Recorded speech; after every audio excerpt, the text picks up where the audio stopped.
This is the second video in a series about installing the Early Warning Intervention and Monitoring System process known as EWIMS. The video series is a collaborative effort by the Great Lakes Comprehensive Center and the Michigan Department of Education and is based on the work of the National High School Center. There is a video for each of the 7 steps in the EWIMS process. All of the videos parallel the Michigan EWIMS Implementation Guide. Feel free to stop this video at any point and discuss the topics addressed. It is also recommended that you refer to the Implementation Guide for more information. The main objective of this video is to provide you with a clear understanding of Step 1 in the 7-step EWIMS process. Let's get started. As a refresher, EWIMS is a 7-step, data-driven decision-making process that helps educators identify, match, and monitor students who show symptoms of risk for dropping out of high school. In EWIMS, educators systematically identify students in need of support. Early warning systems experts at American Institutes for Research, AIR, developed EWIMS tools and guidance by drawing on Bernhardt's research on data-based decision-making. AIR has conducted research on EWIMS. A rigorous impact study released in early 2017 found that EWIMS is a promising evidence-based strategy for getting students back on track for graduation. In the study, 73 schools were randomly assigned to either use or not use EWIMS during the 2014-2015 school year. After 1 year of implementation, schools using EWIMS had reduced the percentages of students with chronic absences and course failure. To access the study and for more information about EWIMS implementation and impact, please see the references at the end of this video. Step 1 is to establish roles and responsibilities. To assemble an EWIMS team, you need to figure out what will work best for your school and district. For installation, initial implementation, you'll want to consider these 3 issues: gathering the right people, meeting at the right frequency, and meeting for the right duration. Ask yourself these questions. Who should be at the table? How regularly should we meet? And how much time should we meet for? Keep in mind that the main responsibility of the EWIMS team is to engage in data review, interpretation, and action. The purpose of the team is to decrease red flags or indicators that students are at risk for dropping out of school. Depending on your school's constraints, you may choose to integrate the EWIMS process into the work of an existing team rather than create a new team. Let's talk about the team that will meet regularly to review the early warning indicator data. The role of the team is to meet regularly to identify students based on the early warning system indicators of attendance, behavior, and course performance. Using this information, the team assigns interventions and monitors progress. This includes communicating beyond the team with others engaged in the interventions and soliciting feedback from stakeholders. Let's look at what we mean by getting the right people at the table. There are a few universal qualifications for EWIMS team members. Team members should have the following: the authority to make decisions.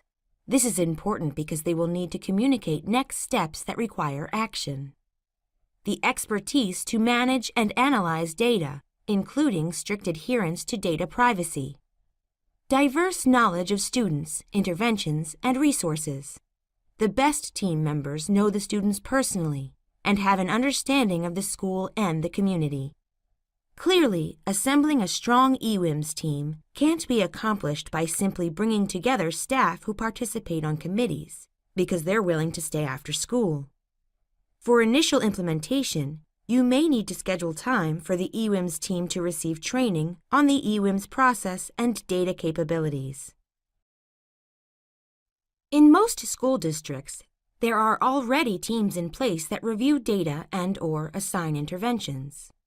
EWIMS teams look different in different contexts. For example, it is fine to establish a new team to carry out the EWIMS process, but it can be just as effective to make the EWIMS process part of the charge of an existing team, as long as the team is given appropriate training and support.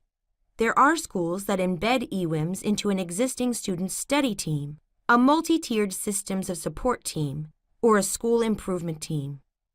Some schools have a large EWIMS team that examines school trends and needs, while a smaller team analyzes individual student needs.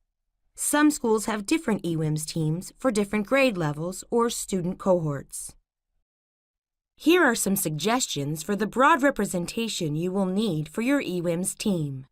Note that district office representatives do not participate in the team for oversight or compliance purposes. These staff are present to provide support to the team, such as communicating the importance of EWIMS throughout the district and arranging professional development opportunities for the team. When recruiting members for the team, be sure to explain that the team itself does not implement all of the relevant interventions. Team members help to identify those who are able to lead interventions and verify whether the interventions are implemented with fidelity. Occasionally they implement interventions, but not always.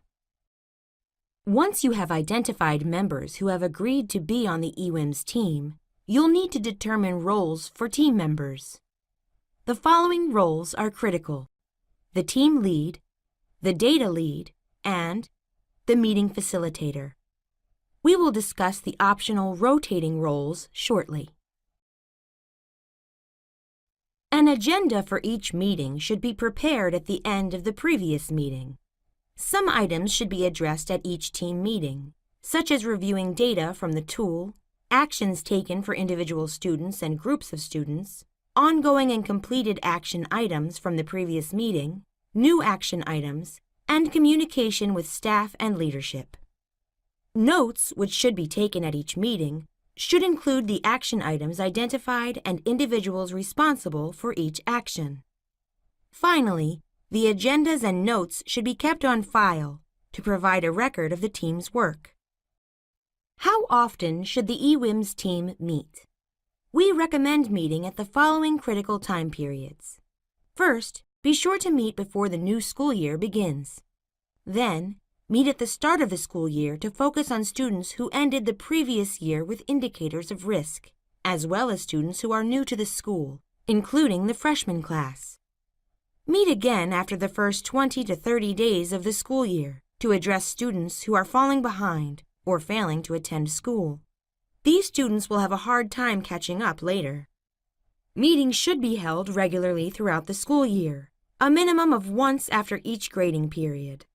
Meet frequently enough to give the team time to discuss issues as they arise and to monitor student progress.